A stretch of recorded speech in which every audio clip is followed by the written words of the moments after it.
আসসালামু আলাইকুম ওয়া রাহমাতুল্লাহি ওয়া বারাকাতুহু। যে হাদিসের মধ্যে রয়েছে যে রাসূল করিম সাল্লাল্লাহু আলাইহি ওয়াসাল্লাম বলেছেন যে স্বপ্ন হলো মানুষের নবুয়তের 46 ভাগের এক ভাগ। অর্থাৎ নবুয়ত তো বন্ধ হয়ে গিয়েছে, কিন্তু মানুষের স্বপ্নের নবুয়ত এখনো চালু রয়েছে।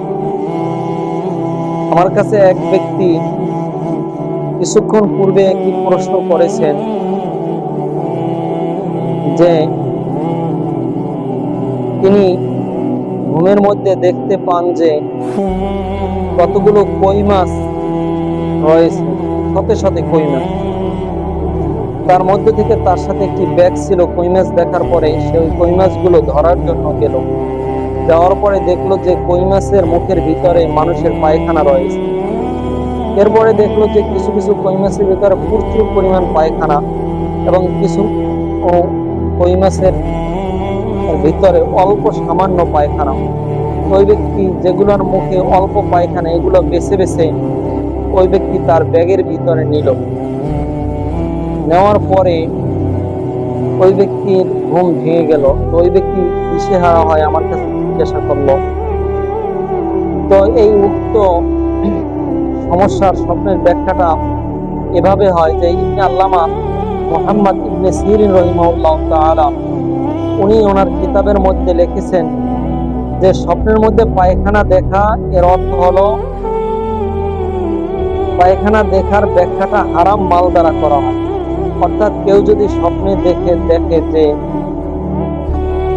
সে পায়খানা তার গায়ে লেগেছে বা কোনোভাবেই সে পায়খানা নিজের কাছে নিচ্ছে, নিজের মধ্যে আনছে বা নিজের শরীর লাগছে, জামায় লাগছে, কাপড়ে লাগছে, যেভাবেই হোক না কেন, এর অর্থ হলো সে হারাম মাল তার কাছে অর্জন হবে।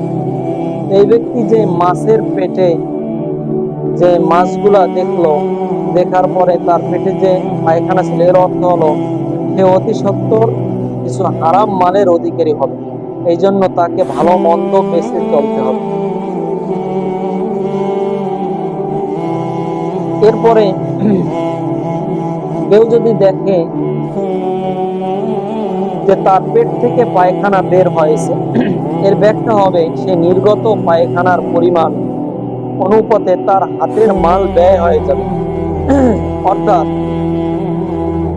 কেউ যদি পায়খানা বের হতে দেখে পেট থেকে, তবে তার হাতে যে পরিমাণ মাল আছে যদি সে দেখে অধিক পরিমাণ মল তার থেকে বের হচ্ছে, তবে তার হাত থেকে অধিক পরিমাণ মাল বের হয়ে যাবে, ধ্বংস হয়ে যাবে বা যে কোনো ভাবে ব্যয় হয়ে যাবে। আর যদি কম দেখে মাল ব্যয় হবে, অথবা এটা তার ক্ষতির কাজ সম্পাদিত হওয়ার দিকে নির্দেশ করে। এরপরে আবার ইবনে সিরিন রাহমাতুল্লাহ আলাইহি ওনার কিতাবের মধ্যে লিখেছেন যে পায়খানা এমন পরিমাণ বের হলো, যদি বের হয় কাদা বা বন্যাস রূপ ধারণ করে, এটা যদি কেউ দেখে, তবে এর মাধ্যমে তাকে নির্দেশ করে অকল্যাণের দিকে, মানে তার কিছু সময়ের মধ্যেই অকল্যাণ হবে, এটা নির্দেশ করে। এবং অনেক সময় ওই প্রচলিত স্থানে যে যারা শাসক রয়েছে থেকে তাকে ভয়ভীতি সৃষ্টি করবে, এই রকমের একটা জিনিস ইঙ্গিত করে। তো এই স্বপ্নের ব্যাখ্যা এই পর্যন্তই। বন্ধুরা, এই স্বপ্নের ব্যাখ্যা দ্বারা যদি আপনাদের কোনো একটু উপকৃত হয়ে থাকে, তবে অবশ্যই আমার চ্যানেলটিকে সাবস্ক্রাইব করে দিবেন। ধন্যবাদ।